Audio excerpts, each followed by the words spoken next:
Hey everyone, so once again, please like and subscribe or support me on Patreon. I would love to do this full time if possible. So I have around 30 hours in Nightreign now, so I feel like I have enough experience to start talking about the game as a whole. Now, despite the negative reviews that the game was getting early on in its release, I think that the game is fun, especially if you are playing with friends. I have some complaints about the game, but despite its flaws, I still think it's a really fun game to play and I'm having a blast with my friends.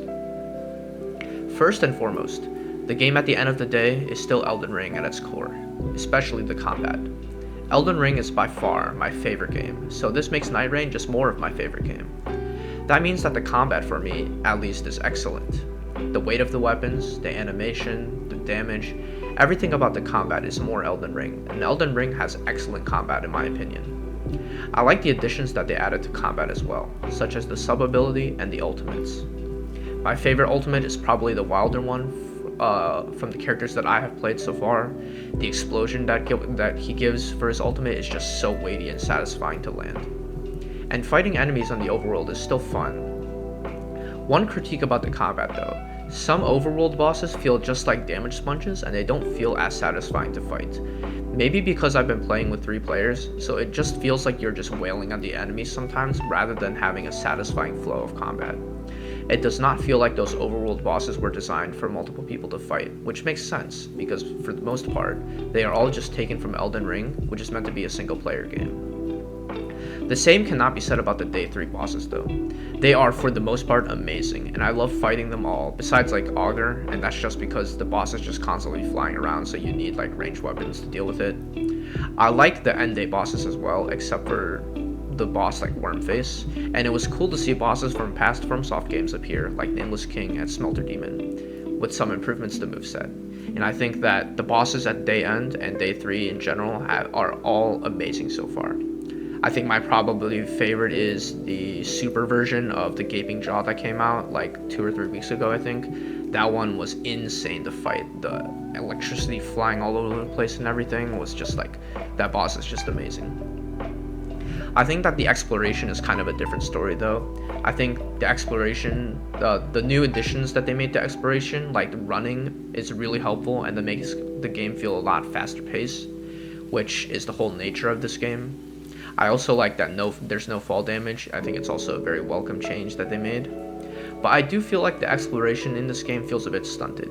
You feel like you don't have time to take in the view, the scenic castles and everything, because you are always rushing to the next site. I think that map variety is also lacking. Most of it has just been like Limgrave with some changes made due to events and stuff. And I want more different map variety and more different Elden Ring maps to navigate through. Once you've beaten all of the other bosses and start replaying them, the map repetition starts to get old, and I want more from the maps you explore. Like, there's so many maps that you can have. Like, Elden Ring has such diverse biomes, and I feel like making more maps and adding more variety to the map pool would really help out with this game. I do think that the events that take place do help out with the variety a lot, like the creator with the weapon upgrades and the man in the sky you need to pay or fight against. I think those do help out with the variety a bit, but at the end of the day, I do think that map variety in this game, more map variety, would definitely help out. In terms of customization though, I think the game does not do very well with the customization. Like, the relic rights feel very restrictive. You're only given like 3 slots for relic rights, and each slot has like a different color that you can only use. I think that restricts the gameplay a lot for this kind of game.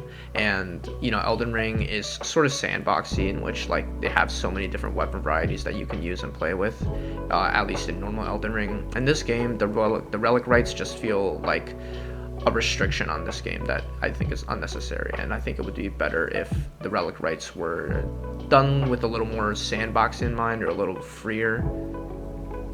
I also wish that there was more rewards for defeating bosses rather than just like a new relic right and some stuff that like I have no idea what it does. It's like the Night Lord's essence or whatever. I like still do not know what that does. And last but not least, I think the game does need more bosses to fight. We've had a lot of fun with the ones that they've given so far, but I think that more bosses need to be added in order for this game to last longer and have more fun and more replayability. Despite its flaws though, I think that this game is a fun game. I would give it a 7 out of 10.